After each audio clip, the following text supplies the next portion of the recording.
Boa noite, meu nome é Raquel. Eu, juntamente com o meu grupo Aline, Lucas e Tayane, iremos falar sobre espaço físico. Começarei a falar de 2 episódios, né, que são de Olivia e Kai, que estão ali brincando no chão, aproveitando cada centímetro, rolam no chão, né, tem um adulto mediando isso, mas deixa elas livres, brincam, pegam bolinhas, joga bolinha, brinca entre elas, há essa interação. Enquanto no segundo episódio é de Sarah e Travis. Travis é um bebê que só fica na cadeirinha, né, de criança, e Sarah apenas no balanço. E aí a cuidadora vai lá, balança Sarah, vem, pega os brinquedos que Travis até tenta ter essa interação, joga os brinquedos no chão pra ver como é que é, e a cuidadora vai, pega, e chega um momento que ela perde um pouco da paciência, né, e diz que ele tá fazendo de propósito, que não sei o que, e que deveria ter um balanço eletrônico, pra ela não precisar ter que ficar balançando. Nesses 2 ambientes, é possível fazer uma comparação de que os 2 são seguros, porém, não são aproveitados por Sarah e Travis, porque eles só ficam na cadeirinha, no balanço, enquanto Olivia e Kai aproveitam o espaço, né? E aí, dando continuidade no conteúdo, o professor, né, ele deve ter no seu planejamento um ambiente, né, proporcionar um ambiente seguro para essas crianças, uma alimentação, né, boa para essas crianças, porque o educador é muito mais do que sentar e brincar, né? Precisa promover um ambiente seguro, né? E assim, para que isso ocorra, o professor deve fazer um planejamento, né? De quantas crianças são para essa atividade e quantos professores são disponibilizados para cuidar dessas crianças, qual espaço elas estão indo, como elas estão indo, como vão fazer para chegar lá, as crianças especiais, como vão fazer para deslocarem até lá, né? E tem uma parte que fala até criando um ambiente físico seguro, né? Que no caso é para as crianças e bebês menores, né? Que no caso são tomadas, checar se essas tomadas estão com lacre, né? Colocar um protetor de tomada é muito importante, evitar deixar coisas de janelas para que eles não se estrangulem. Claro, tem muito mais além, né? E um desses que deve conter no planejamento é um ambiente saudável e higiênico, porque não adianta, não tem como a gente educar sem andar com isso lado a lado, né? Então, assim, lavar bem as mãos após as trocas de fraldas, depois que ir ao banheiro, as crianças também, ter sempre essa higiene, e tem muito mais coisas, mas eu vou dar continuidade a outras coisas. E a nutrição, também a nutrição é uma parte muito importante, né? A criança, ela tem que ter alimentos saudáveis, né? Para que ela possa comer, alimentos nutritivos, né? Por exemplo, tem um cardápio na escola. Esse cardápio não deve conter coisas gordurosas, né? Não deve conter doces. Isso deve ser uma coisa excepcional, de vez em quando, não algo que conste no cardápio dela, que ela vai comer diariamente. Também é muito importante a questão de variedade de alimentos.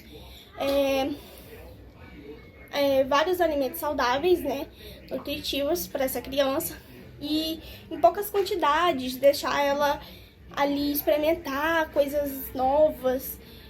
Isso também deve ser feito conforme a orientação da família também, porque às vezes a criança tem uma restrição nutritiva, não pode comer aquele alimento, né? Ou também tem a questão cultural, religiosa, que muitas famílias tem isso, e aí a criança deve seguir. E no caso de bebês, a gente tem a amamentação, que a gente deve estimular a amamentação, né, dos bebês e as mamães amamentar os bebês. Então, como a gente vai fazer isso? A gente vai fazer uma rotina, né? Porque essa criança precisa de uma rotina. Ela vai fazer uma rotina de sentir fome naquele momento que a mãe dela chega, né? Naquele momento ela poder mamar. E a mãe também, a gente oferecer um conforto pra mãe, um lugar mais seguro, que ela se sinta segura em amamentar. Até porque esse leite, ele é feito pros bebês. Bom, ali contém coisas nutritivas, tudo que um bebê precisa. E nessa continuidade de alimentos, a gente também tem que ver a quantidade de comida, né? Porque ele vai começar na introdução alimentar, evitar coisas como ovo, como suco de laranja, que pode ser algo que dê alergia nessas crianças. E sempre pegar coisas naturais. Boa noite, pessoal. Meu nome é Aline. Eu faço parte do grupo que vai falar sobre o ambiente físico, né? É um capítulo muito importante. Embora fala sobre o ambiente físico, ele também fala um pouco a respeito da alimentação, da nutrição, dessa inserção da alimentação na vida dos bebês e das crianças. Vale ressaltar que o quanto os bebês, eles têm uma curiosidade. Então, tudo que eles pegam, eles querem colocar na boca. E o capítulo ele chama atenção a respeito disso, né? Do cuidado que a gente precisa ter com essas crianças, com esses bebês. Dessa introdução alimentar, ela não pode ser de qualquer jeito. A criança, a partir do momento que ela passa a ter uma alimentação, ela também, tudo que ela pega, ela quer experimentar. Então, a gente tem que ter esse cuidado de inserir uma alimentação nutritiva. Essa alimentação ela não pode ser qualquer jeito.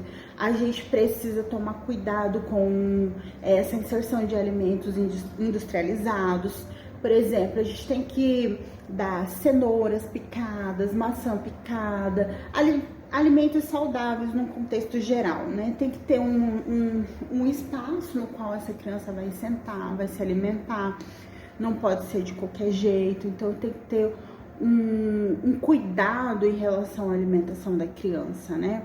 De não dar qualquer coisa para essa criança se alimentar. Ainda mais que, principalmente no primeiro ano, ela tem, assim, um desenvolvimento muito grande. Então, a criança se alimenta toda hora, ela quer mamar toda hora, ela quer comer toda hora.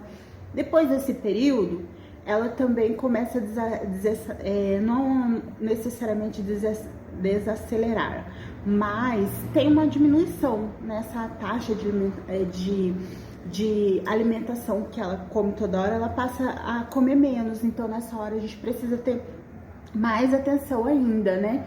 No que essa criança vai comer, nos horários que ela vai se alimentar e nas porções que iremos servir. Tudo isso faz parte dessa fase de aprendizagem da criança.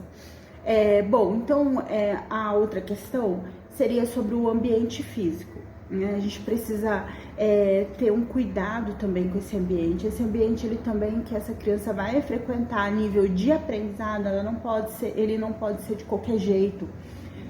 A gente fala sobre a autonomia da criança, a criança desenvolver uma autonomia, né?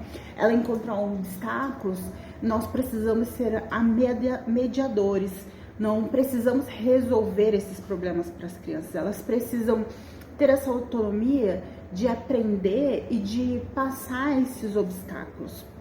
Então, esse ambiente físico, ele faz total diferença, né? A gente tem que tomar cuidado com o que a gente vai deixar nesse ambiente físico e como esse ambiente físico se encontra preparado para essa criança.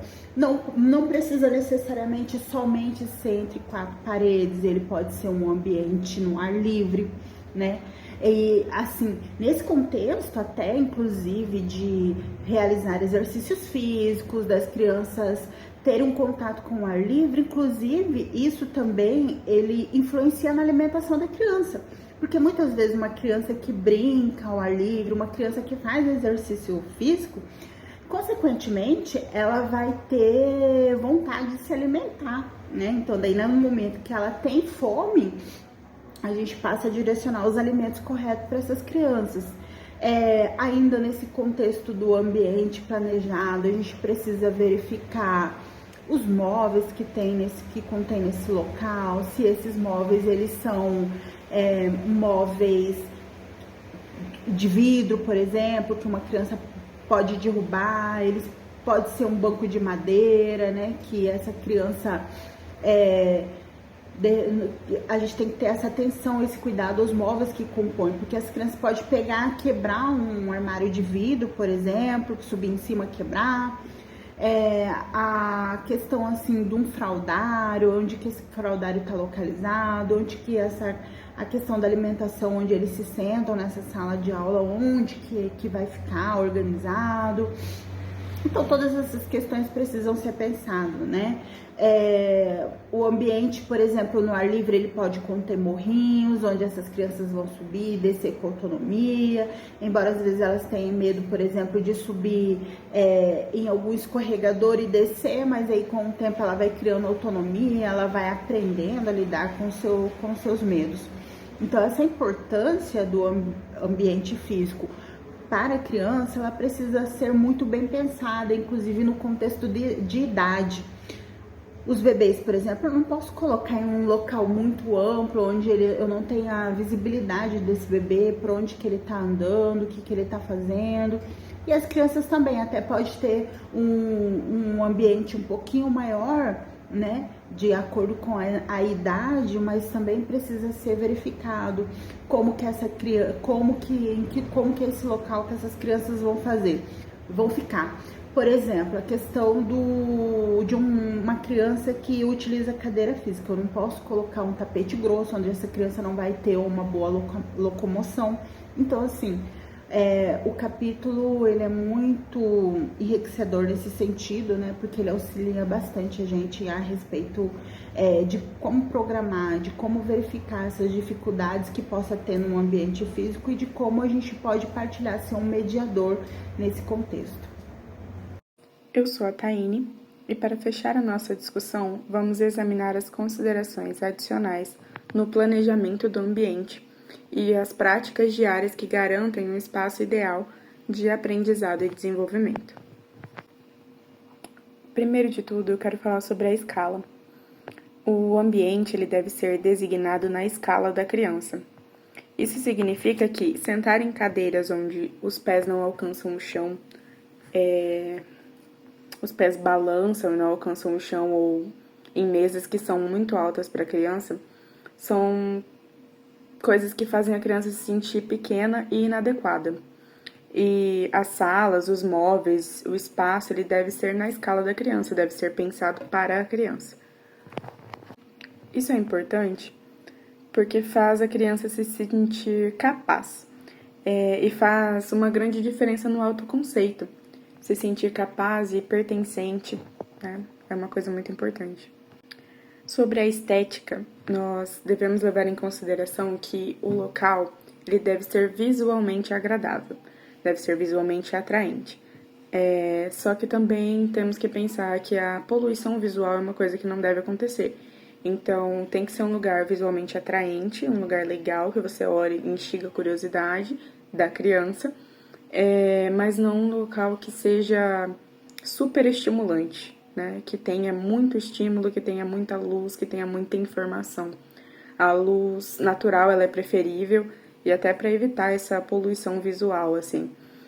O fundo deve ser calmo, caloroso e neutro para que as pessoas e os materiais ganhem destaque, ajudando as crianças a focar e se distrair menos. E também a acústica. Não só a acústica da sala ser preparada para que todo mundo possa ouvir, mas também diminuir os barulhos, né? O estímulo, o hiperestímulo, ele atrapalha. Isso não é só visual, é auditivo também. Então, é um bom motivo também para manter os grupos reduzidos, né? Em tamanho reduzido, menor quantidade. As superfícies têm que ser suaves, como carpetes e móveis estofados, porque ajudam a absorver som bem. E isso também auxilia no foco, né, e tal. A ordem também é uma coisa importante. Criança faz bagunça.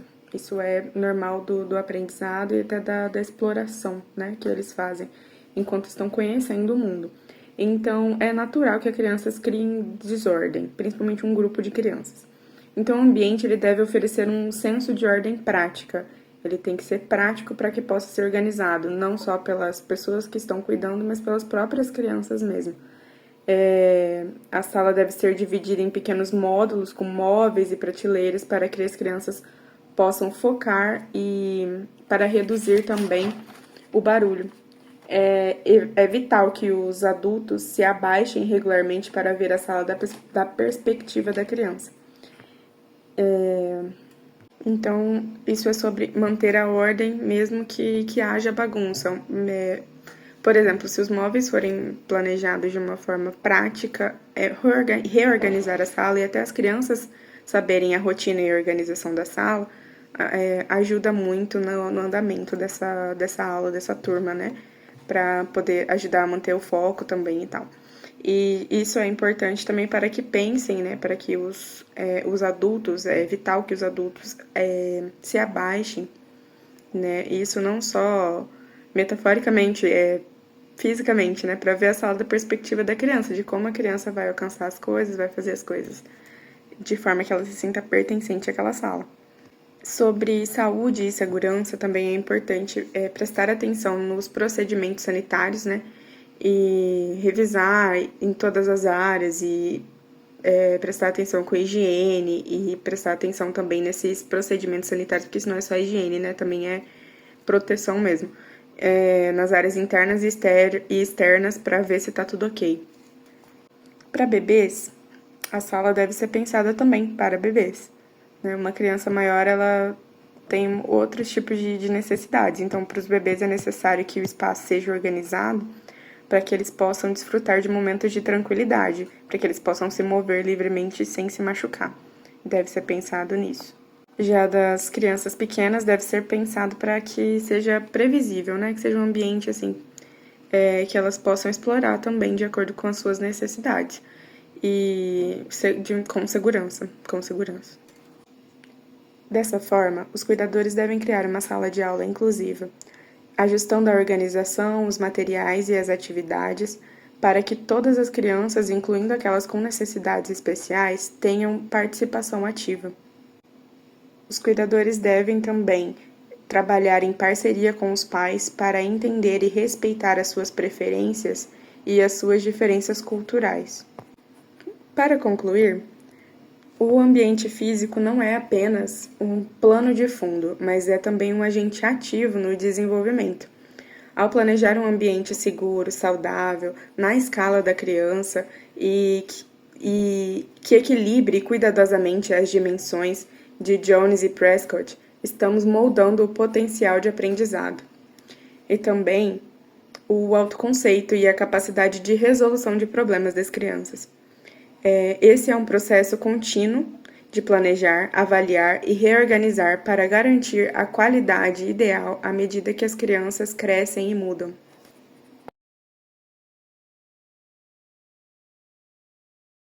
Olá, eu sou o Lucas, eu vou falar dos materiais e dos brinquedos, correspondentes da página 265 a 271.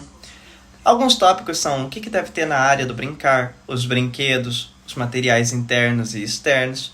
Então, continuando do que a Aline já havia dito, meu foco agora é nos materiais de brincar e em como avaliar a qualidade do ambiente de aprendizado, que é onde a exploração independente se consolida. Mas assim, o que deve ter na área do brincar? Olha, a adequação à idade é a chave essencial para determinar os brinquedos e os materiais. Para os recém-nascidos e bebês muito jovens, precisamos de poucas coisas. O objeto mais interessante é o rosto humano vivo. Eles precisam de pessoas reativas mais do que objetos animados. A gente precisa de brinquedos simples. A filosofia de Pickler institui e defende brinquedos passivos, que tornam os bebês ativos, em vez de brinquedos ativos, que tornam os bebês passivos. O primeiro objeto do brincar é um lenço de algodão, que o bebê precisa manipular ativamente. Agora, os brinquedos e materiais como tigelas, colheres de pau, copos de plástico, eles devem ser simples, leves e todos devem estar ali, dispostos ao chão, no alcance do bebê, para que ele possa explorá-los livremente. Brinquedos e materiais para ambientes fechados, praticamente qualquer coisa segura e interessante pode ser um instrumento de aprendizado. Alguns exemplos vão incluir potes de plástico, potes como de margarina mesmo, né?